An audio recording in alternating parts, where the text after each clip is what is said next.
हम लोग भजन कब करते? जब किसी को माला करते देख लें या कमर में दर्द, कहीं चलो बागेश्वर धाम, भूत लगे तब हनुमान जी याद आते। अरे भाई, पहले ही अगर राम का भजन कर लिया जाएगा, मेरे पागलों, जितना समय व्यर्थ बीत गया सो बीत गया, अब मत व्यर्थ गवाइए, ये दिन लौट कर आने वाले नहीं है। रात गवाई सोए कर, दिवस गवाया खाए, हीरा जन्म अनमोल था, कौड़ी बदले जाए। ये हीरा जन्म अनमोल है, इसको मत गवाओ। और मेरे पागलों, गुजराती की हमें एक कहावत, वैसे तो सही सही नहीं आती पर हमने बहुत सुनी, तो गुजराती में एक बहुत ऊंची तर्क की कहावत है। कहावत के कुछ कुछ बोल ऐसे हैं, अगर उल्टे सीधे हो जाएं तो आप जोड़ लेना। हाँ, तो उसमें कहावत में बोलते हैं, गादला विछावा जा रात वही गई, गादला विछावा जा रात वही गई, तो उगवानू रही गई उन्हें सवार थई गई। अगर उसका अर्थ हम सीधा बता देते हैं, निश्चित है कि हमारी गुजराती ना लेफ्ट राइट हो गई होगी, लेकिन हम हिंदी आपको बता देते हैं। कहावत का अर्थ ये है कि अगर गद्दा रजाई बिछाने में ही रात निकल जाएगी तो सोओगे कब?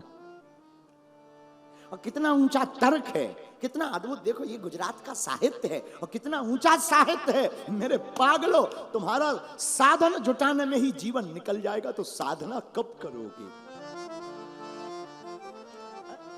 वासना में ही तुम जीवन व्यर्थ गवा दोगे तो उपासना कब करोगे? मेरे पागलों, भोग में ही जीवन गुजार दोगे तो योग कब करोगे राम से? हा? अपना जीवन तुम व्यर्थ धन के चक्कर में अगर तुम गवा दोगे तो राम धन कब कमाओगे? रात गवाई सोए कर, दिवस गवाया खाए, हीरा जन्म अनमोल था, कौड़ी बदले जाए। व्यर्थ का जीवन गवा दिया मेरे पागलों, अब मत गवाओ। अस्तुत्थामा बलर्व्यासो हनुमानश्च विभीषण, कृपा परशुरामश्च सप्तैते चिरजीविना। 7 लोग चिरंजीवी हैं पृथ्वी पर, उनमें हनुमान जी हैं। और मेरे पागलों, हनुमान जी आज भी जिंदा हैं। अरे जिंदा तो छोड़ो, इस कथा में किसी कोने में बैठ करके वो मुस्कुरा कर कथा सुन रहे। प्रभु चरित्र सुनबे को रसिया, राम लखन सीता। वो तो राम कथा सुनने के रसिक हैं हनुमान जी। और हनुमान जी तो साक्षात एकदम प्रत्यक्ष। यही गुजरात की एक घटना हमने कल परसों सुनी, हृदय हमारा एकदम अद्भुत हो गया सुनकर। गुजरात में यहां से शायद 150-200 किलोमीटर होगा,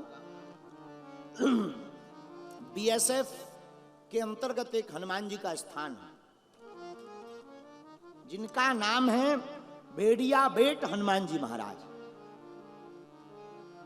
सन 1965 अथवा 71 के युद्ध की बात है, जब भारतीय सैनिक पाकिस्तान में युद्ध करने के लिए गए, वहां पर युद्ध किया और युद्ध में विजय मिल गई।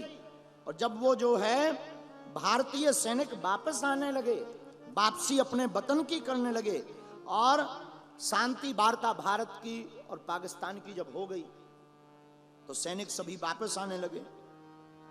तो एक सैनिक टुकड़ी सिंध के मीरपुर खास से होते हुए कच्छ की तरफ आ रही थी। पूरी टुकड़ी, सभी सैनिक जवान, भारत के जवान चले आ रहे थे। लेकिन उसी समय पीछे से आवाज सुनाई दी, अरे बेटा, क्या तुम हमको यहीं छोड़ जाओगे?